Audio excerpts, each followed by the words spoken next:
cala, não sente.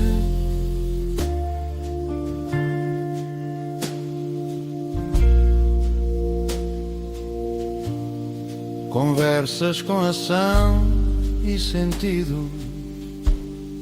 É assim que o silêncio se perdeu.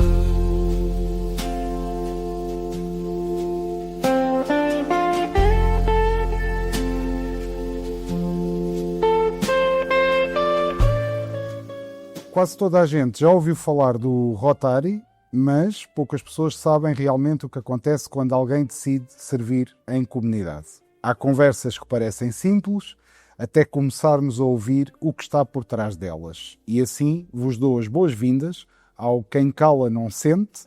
Este é um espaço de conversa aberta sobre inclusão, comunidade e impacto social e humano, sem formalismos e sem respostas ensaiadas. A conversa que está a ouvir faz parte de uma série especial, dividida em 4 partes, gravadas numa única conversa contínua. Hoje estou à conversa com Jorge Lucas Coelho, governador do Rotary Clube, neste caso do distrito, que inclui o nosso Rotary Clube de Albufeira. Ele depois já me vai explicar melhor o que é que isto quer dizer. E vamos então continuar.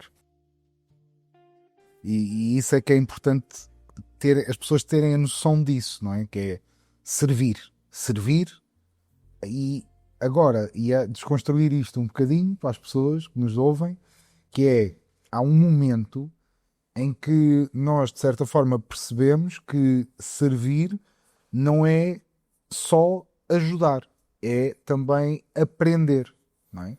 E ele perguntar se teve algum momento em que notou claramente que teve esta mudança de perspectiva, não é? Há aquele momento em que nós percebemos que para eu ajudar, para chegar a mais pessoas, para poder dar a minha ajuda, eu tenho que aprender com aquilo que faço, não posso apenas... Isso acontece todos os dias, eu acho que decorre da nossa natureza enquanto pessoa humana. A curiosidade, que muitas vezes não é apreciada, é essencial para a aprendizagem. E o exemplo que está à nossa volta é essencial para a aprendizagem. Portanto, é a diferença entre olhar e observar, entre ouvir e escutar. Nós temos cada vez mais de observar e cada vez mais de escutar. E quando escutamos qualquer necessidade, por muito básica que esteja à nossa volta, da qual nós não tínhamos sequer consciência, é um processo de aprendizagem, porque nós temos que ir ao encontro dessa pessoa. Temos que tentar compreendê-la. E quando a compreendemos, aprendemos que a vida pode ser bastante mais simples, e a vida ser mais simples permite-nos estar mais tempo a aprender a servir os outros, no fim de contas a satisfazer as necessidades daqueles que nós às vezes nem damos conta. É isso. E já agora aproveito esta ponte, que sem dar conta, às vezes as mudanças acontecem devagar, não é? Mas isto é aquela pergunta que eu costumo dizer que é, não é bem uma pergunta, não é uma pergunta de algebeira, é perguntar a idade. Eu sei que não parece, mas o Jorge já deve ter mais do que 20 anos. Já há alguns anos que não ultrapassei essa idade. Entrou no Rotary com... mas eu já disse a idade, já disse a idade com que entrei e a idade que tenho de Rotary, portanto é só fazer as contas. É só fazer as contas. Nessa idade que tem de Rotary, qual é que foi a mudança ou a principal? Sente de certeza que o Rotary, pela sua natureza, evolui, não é? E a minha questão é, em termos de inclusão, diversidade, a forma como a instituição Rotary ou o distrito onde o Jorge se encaixa, como é que encara estas questões da inclusão e da diversidade?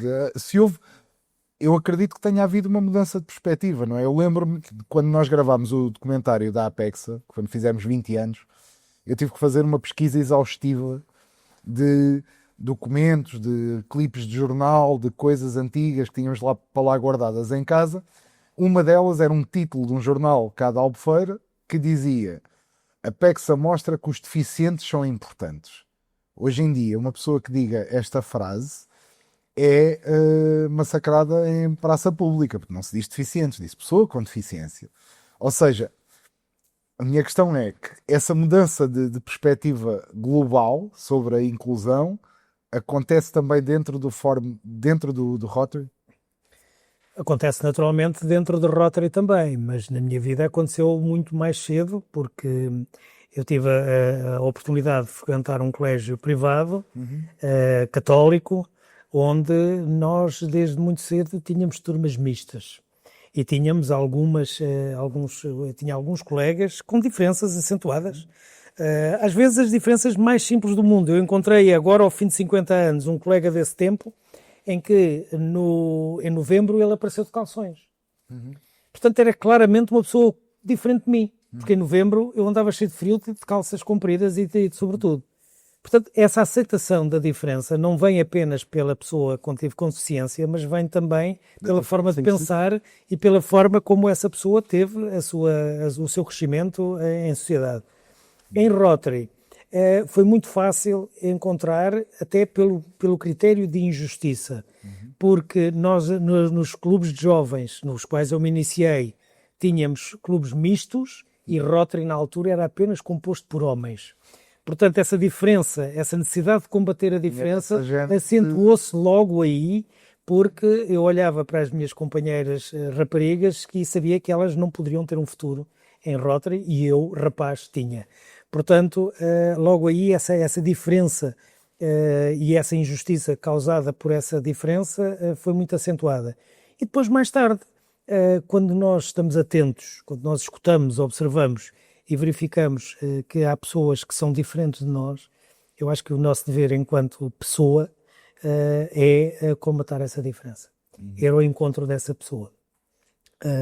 Podemos chamar-lhes valores cristãos ou valores de religiosidade ou de espiritualidade, mas eu acho que são valores que têm que estar intrínsecos na nossa forma de estar e na nossa vivência em sociedade. Portanto, Rotary foi apenas um acrescentar dessa vivência e dessa capacidade de interpretar a diferença, não por aquilo que ela pode significar enquanto dificuldade, mas pelo outro lado de valorizar aquilo que essa pessoa que eventualmente será diferente de mim pode contribuir, a começar pelo meu próprio bem-estar. Porque há um egoísmo latente naquilo que é servir os outros. Nós temos um lema em Rotary que diz que mais se beneficia quem melhor serve. E é uma realidade constante. Nós facilmente conseguimos viver com um sorriso na cara, com felicidade, se nós conseguirmos também transmitir esse sorriso ao outro ou provocar que esse outro tenha o sorriso. Portanto, em termos de Rotary veio acentuar aquilo que eu já possuía, das mais diferentes formas.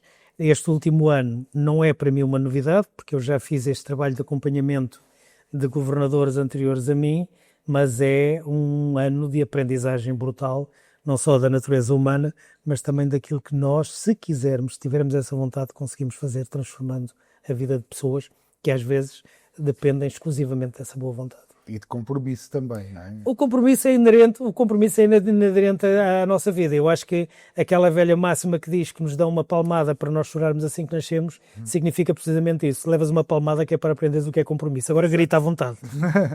Exato. E dessa questão de compromisso, eu vou apenas dizer aos nossos ouvintes que podem ouvir neste episódio em especial alguns ruídos, algumas pessoas a passar, essas coisas, porque estamos a fazer um episódio ao vivo, ou seja, todo este trabalho acontece enquanto a Apexa continua a funcionar, há terapias a passar, etc.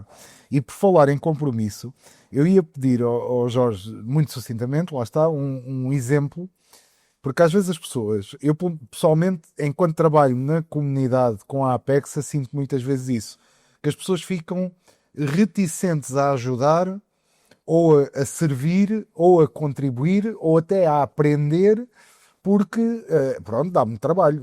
Aprender dá trabalho e ajudar dá-me trabalho, não é? As pessoas têm essa concepção.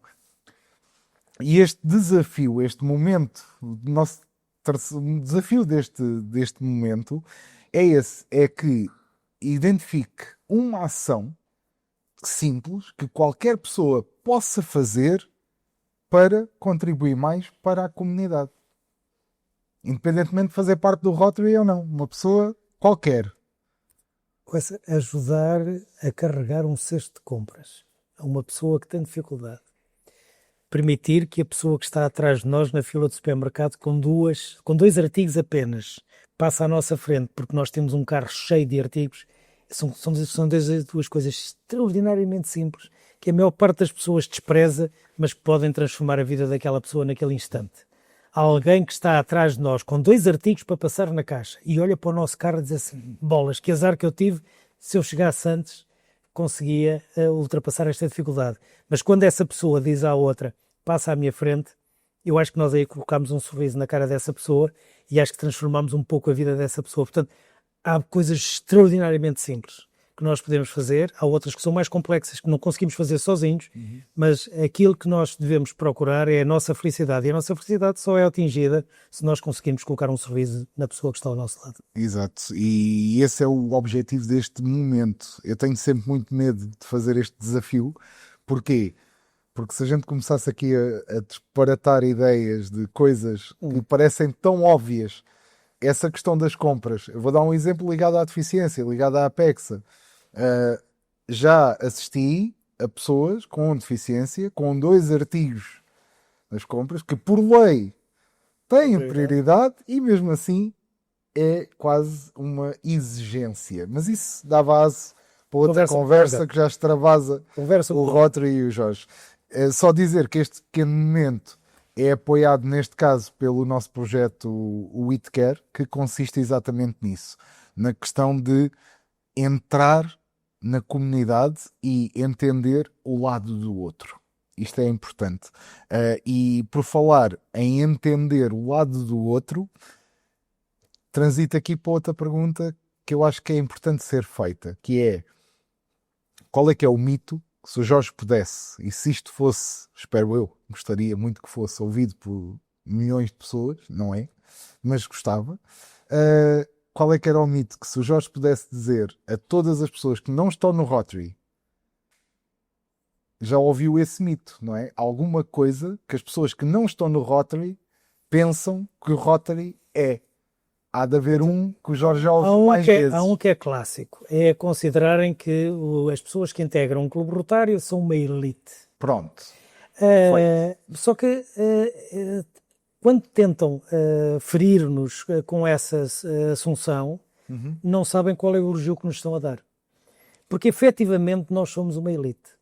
Não por termos carros de grande cilindrada, que não os temos, não por vivermos em palácios que não vivemos, não por termos rendimentos absurdos que não temos, mas apenas porque estamos ao serviço dos outros, 24 sobre 24 horas. E isso é que faz verdadeiramente de nós uma elite, tal como também faz com todos os colaboradores que trabalham nesta casa, nesta associação, tal como também faz, ainda hoje tive a oportunidade de o dizer, um bom autarca também pertence a essa elite. E como tal, essas elites, desprezando o sentido clássico da expressão, essas elites são aquelas que fazem com que a sociedade possa caminhar e possa atingir um futuro melhor. Portanto, o mito, se calhar, que eu gostaria de desfazer é esse. Não somos uma elite porque temos qualquer coisa que pode ser considerada inatingível aos olhos de outro. Somos uma elite porque temos aquilo que é mais básico no ser humano, que é estar ao serviço do outro. Esta conversa continua para a semana com mais uma parte com Jorge Lucas Coelho, onde vamos aprofundar ainda mais o que significa servir, liderar e construir comunidade. Quem cala não sente.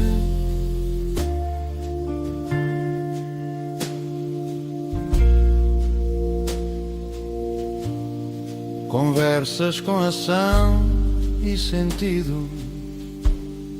É assim que o silêncio se perdeu.